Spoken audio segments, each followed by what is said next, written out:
Cotton गही शरीर सन मर्दा। जिस तरह में तो मैं नीतू पांडे यूट्यूब चैनल पर का स्वागत करती हूँ। इस प्रसंग का वर्णन लंका कांड में मिलता है। इस प्रसंग में कुंभकर्ण श्री रामचंद्र जी के सेना वानर सेना को बार बार खा रहा है।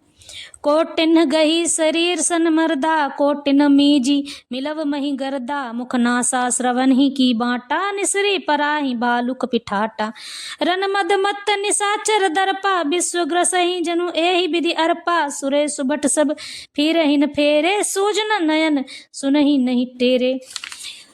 कुंभकर्ण कपि फौज बिडारी, सुनिधाई रजनी चरधारी, देखी राम बिकल कटकाई, रिपु अनेक नाना विधियाई, सुनु सुग्रीव भीषण अनुज संभारु नसैन, मैं देखो खलबल दलहि बोले राजीव नयन, कर सारंग साजी कटि भाथा, अरि दल दलन चले रघुनाथा, प्रथम किन्न प्रभु धनुष टंकोरा, रिपु दल बलधीर भयो सुनि सोरा, सत्य संग छाड़े सरल अच्छा, काल सर्प जनु चले सपच्छा, जाता चले विपुल नराचा, लगे कटन भट्ट विकटन पिसाचा, कटही चरण उर सिर भुज दंडा, बहु तक वीर हो ही सतखंडा, धर्मी धुर्मी घायल मई परही, उठी संभारी सुबट पुनि लरही।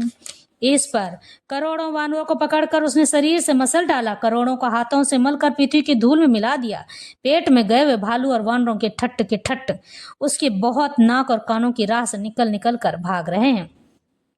रण के यानी कि मैदान में मद में मत राक्षस कुंभकर्ण इस प्रकार गर्वित हुआ करते हैं मानो विधाता ने उसको सारा विश्व अर्पण कर दिया हो और उसे वह ग्रास कर जाएगा। सब योद्धा भाग खड़े हुए, वे लौटाए भी नहीं लौटते थे, आंखों से उन्हें सूझ नहीं पड़ता था और पुकारने से सुनते नहीं थे। कुंभकर्ण ने वानर सेना को तितर बितर यानी इधर उधर कर, यह सुनकर राक्षस सेना भी दौड़ी।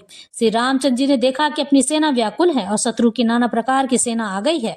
तब कमल नयन श्री रामचंद्र जी बोले, हे सुग्रीव, हे विभीषण, हे लक्ष्मण, सुनो, तुम सेना को संभालना, मैं इस दुष्ट के बल और सेना को देखता हूँ। हाथ में सारंग धनुष और कमर में तरकस सजकर श्री रघुनाथ जी श्री शत्रु सेना को दलन करने चले। प्रभु ने पहले तो धनुष का टंकार किया, यानी कि धनुष को तीर करके देखा, जिसकी भयानक आवाज सुनते ही शत्रुदल बहरा हो गया। फिर सत्य प्रतिज्ञ श्री राम जी ने 1,00,000 बाण छोड़े, वे ऐसे चले मानो पंख वाले काल सर्प चले हों। जहां तहां बहुत से बाण चले, जिनसे भयंकर राक्षस योद्धा कटने लगे। उनके चरण, छाती, सिर और भुजदंड कट रहे हैं। बहुत से वीरों के 100 टुकड़े हो जाते हैं, घायल चक्कर खाकर पृथ्वी पर गिर पड़ रहे हैं। उत्तम योद्धा फिर संभल कर उठते हैं और लड़ते हैं। बाण लगते ही वे मेघ की तरह गरजते हैं। बहुत से तो कठिन बाण को देखकर ही भाग खड़े होते हैं। बिना मुंड सिर के प्रचंड रंड